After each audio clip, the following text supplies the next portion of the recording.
Bana b'Imana ni muhumure. Dore amasomo tujye kuzirikanaho kuri wa gatanu w'icyumweru cya gatatu cya Adventi tariki 18 Ukuboza 2020. Isomo rya mbere ni ryo mu gitabo cy'umuhanuzi Yeremiya umutwe wa 23 umurongo wa 5 kugeza ku wa 8. Igihe kiregereje uwo n'Uhoraho bivuze, maze nzagorere Dawudi umumero, umuzukuru w'indahemuka. Azaza ari umwami ufite ubushishozi kandi uharanira ubutabera n'ubutungane mu gihugu. Ku ngoma ye Yuda izarokorwa, maze Isiraheli iture mu mutekano. Izina zitwa Niri. Uhoraho niwe butabera bwacu.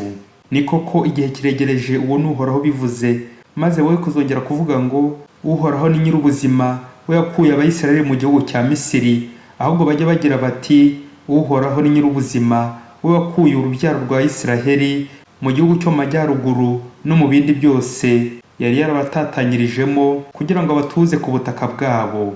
Iryo ni ijambo ry'Imana. Amagambo mu Ivanjili ntagatifu Yezu Kristu uko yanditswe na Matayo umutwe wa mbere umurongo wa 18 kugeza ku 24. Dore uko Yezu Kristu yavutse.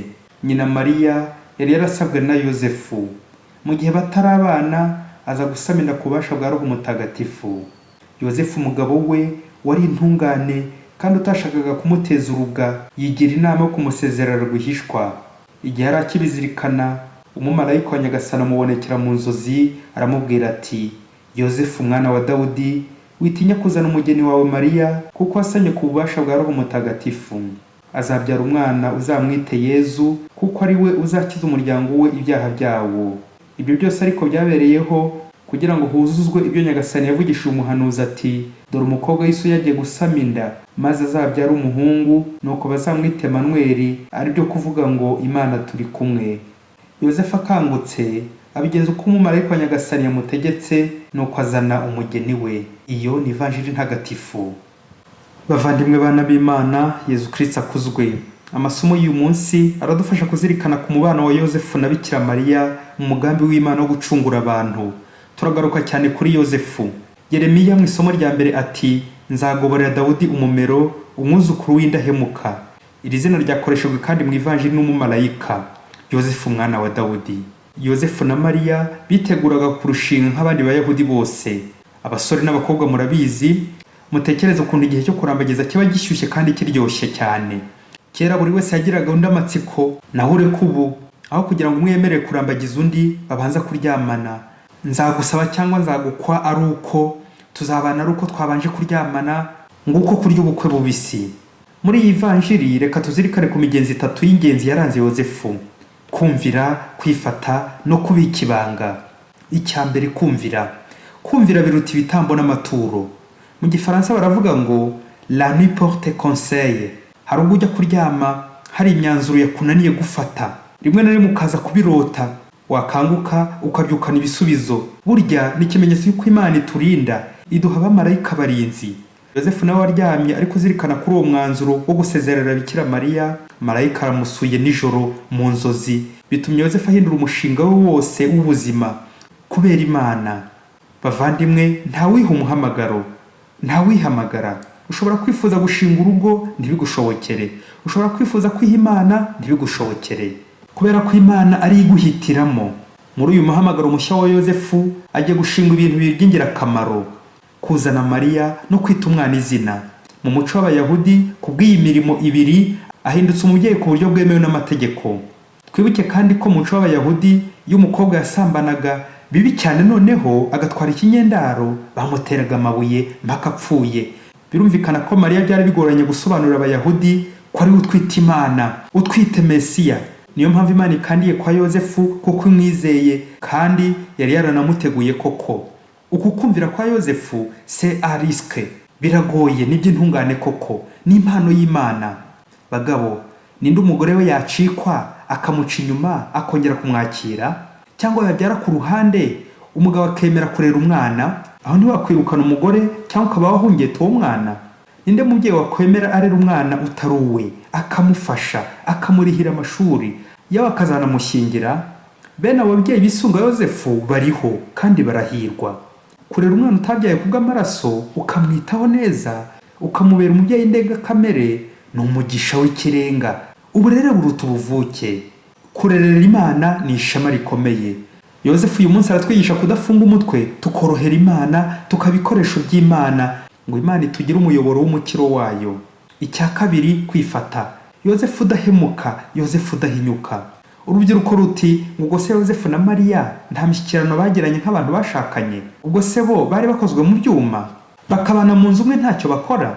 Bavandimwe, twibuke ko mu gihe cya Yozefu nta bintu byo kuringaniza bya kizungu byabagaho. Nta nshinge, nta dukingirizo, nta dupira, nta binini. Habagaho umugenzo wo kwifata, kandi Yozefu na Bikira Mariya barawushoboye.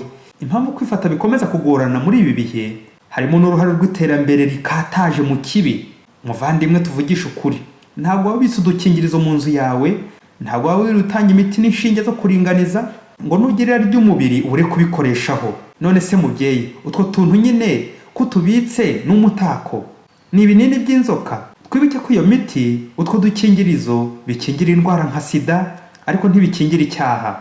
Birababaje, shitani yaboheye abantu b'Imana kuri utwo tuntu. Muvandimwe, niba ushaka kwifata, vana ibyo bintu mu rugo rwawe, mu cyumba cyawe, jugunya. Utwo wita udukingo cyangwa udukingirizo turimo umuvumo wa sekibi. Tuzajya tugutera umwaku, usange waravomeye mu rutete nta kintu kigira. Zanyatsi tugenda tubeshyera. Bavandimwe, Yozefu ntiyigeze yegera Bikira Mariya kubera ubutumwa yari yahawe n'Imana. Yigomwa ibyishimo by'akanya gato, irari ry'umubiri kugira ngo anyure Imana, ararikira Imana, akoreshwe n'Imana. Uzi ko Yozefu yakeza guhemuka akarenga kuri iyi misiyo y'Imana, yari kuba atojwe umugambi w'Imana. Ariko ngira ngo twese ntawe utabona ko uyu mugambi w'Imana wo gukiza abantu wujujwe neza bitewe na ba Yozefu. Imana yagiye inyuraho nabo bakanga guhemuka, bakifata neza. Kwifata ni impano y'Imana, ariko tugomba guharanira mu bihamagaro yacu. Icya gatatu ni ibanga. Bajya bavuga bati ibanga ni irya babiri, iyo hajemo wa gatatu rirameneka. Hari umukino abana batanu bajyaga bakina, nuko umwe akabwira undi ati joteme, n'undi akabwira undi ukurikiyeho ati joteme. Byagera ku wa gatanu n'uburakari bwinshi kubera ko atazi wabitangije nuko byatangiye, aho kuvuga joteme ndagukunda, we bikarangira ari kuvuga ndagutema. Babyeyi, nguko uko kubika ibanga ari urukundo, ariko warimena bikaba urwango, aho gusana ugasandaza. Kwa Bikira Mariya na Yozefu mu gihe fiansaye zari zishyushye bitegura kubana, kamwanya Yozefu na Bikira Mariya bahindura umuhamagaro kubyara umwana w'Imana. Birashoboka ko Mariya, kubera ko bakundanaga na Yozefu, aho Mariya gusama ku bubasha bwa Roho Mutagatifu, ashobora kuba yarabwiye umukunzi we ko yasamye. Birashoboka ko Yozefu iyi nkuru itamunyuze, ariko kubera imico ye myiza, intungane kandi udateza abandi urubwa, yiginamo kumusezerera rwihishwa. Uyu mwanzuro ni uw'intungane koko. Aho gutaranga Bikira Mariya, Yozefu ahisemo kubikora mu ibanga, nta gusebya abandi. Bavandimwe, birababaje muri iyi minsi ikintu bita kubika ibanga kigenda gikendera. Hari abantu benshi badukanye ivuzi, abandi bafite iminwa iva, abandi bifitemo radiyo runwa, gushobeka. Tugahera mu gitondo dutonda amafuti y'abandi, umugoroba wakuba tukabacira imanza ndetse zibafungisha. Natwe bavandimwe, mu mibanire yacu tuze kwisuzuma nka Yozefu, niba hakirimo joteme ndagukunda, cyangwa niba yarahindutse ndagutema. Tugashyira amabanga y'abandi ku karubanda, ugasesagura amabanga y'akazi, amabanga y'urugo, uca inyuma uwo mwashakanye, ubwo nta rukundo rurimo. Kumena ibanga ni urwango. Iyo havutse imirwano mu rugo, nuko nta joteme ikirimo, ahubwo ndagutema. Kwa Yozefu na Bikira Mariya ni joteme yiberayo, ndagukunda. Bavandimwe, twitoze kubakira ingo zacu kukumvira, kwifata n'ibanga nka Yozefu na Mariya. Buri wese yitoze kubwira uwo babana ati joteme, ndagukunda. Nutanabimubwira ubimukorere. Yozefu Mutagatifu udusabire. Padiri Masumbuko Ladislas wa Diyoseze ya Cyangugu.